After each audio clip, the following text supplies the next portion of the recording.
Bad habits are like a comfortable bed. Bad habits are like a chair that reclines. They are easy to get into, but hard to get out of.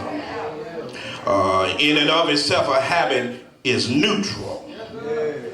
In other words, habits can be good and habits can be bad as it is based upon what is done and the effect of what it does.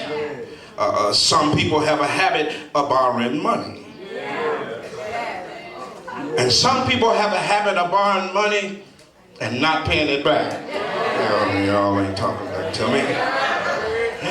Some people have a habit of overeating and buffet dining that causes health problems. And some people have a habit of compulsive shopping that leads them into accumulated debt. Some people have a habit of gambling. Some people have a habit of smoking. Some people have a habit of drinking. And some people have a habit of pornographic activity. And while these are not good or moral, all habits are not sinful. Some habits just get on your nerves. Some people have a habit of biting their nails. Some people have a habit of picking their nose. Some people have a habit of pulling on and twirling their hair and of sucking their thumb. Look at your neighbor and say, not sinful, but it gets on my nerve. And in these days, listen church, and in these days of weaves and wigs, you can't pull and twirl too much, or you will pull and twirl something out of place and change your public appearance. I wish I had a witness it.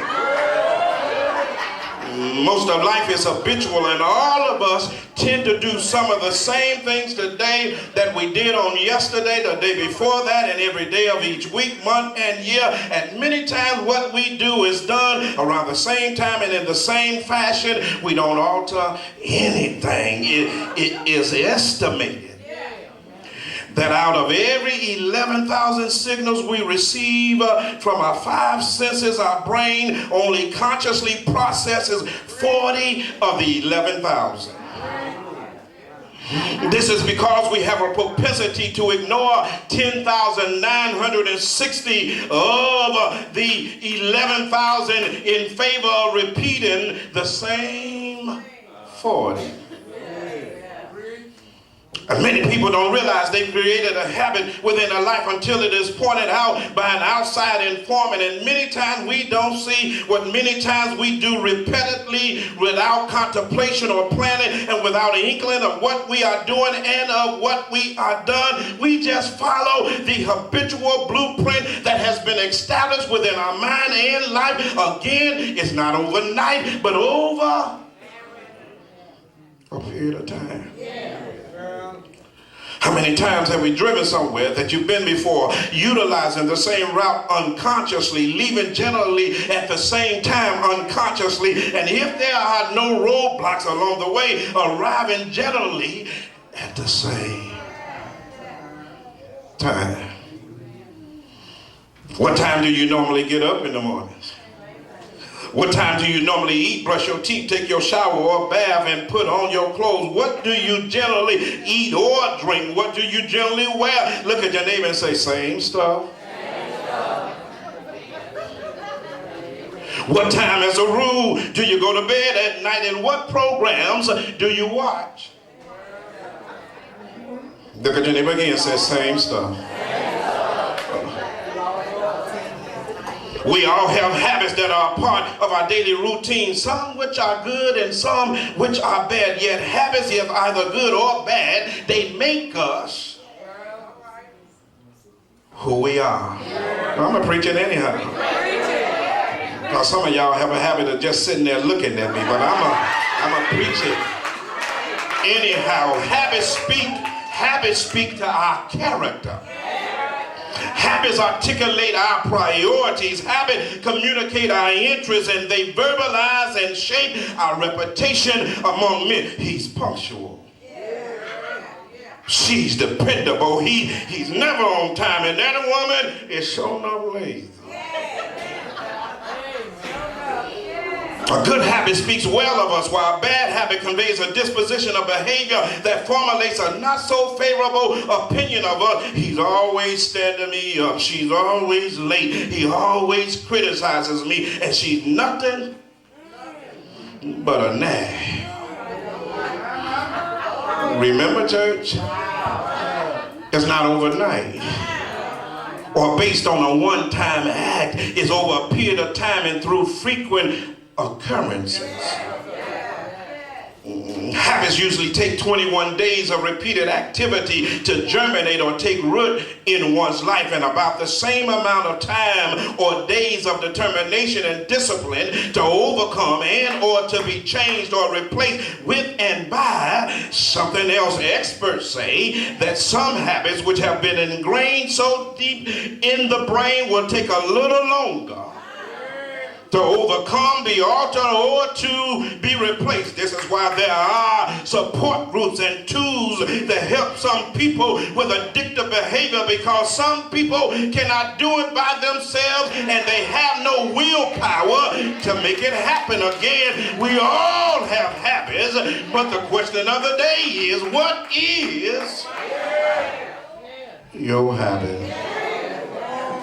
I'm not even halfway. In other words, what is it about you that make you who you are? In other words, what is it about you that gives definition of you? In other words, what do you do or fail to do that people see in you or absent from you? In other words, what are your customs?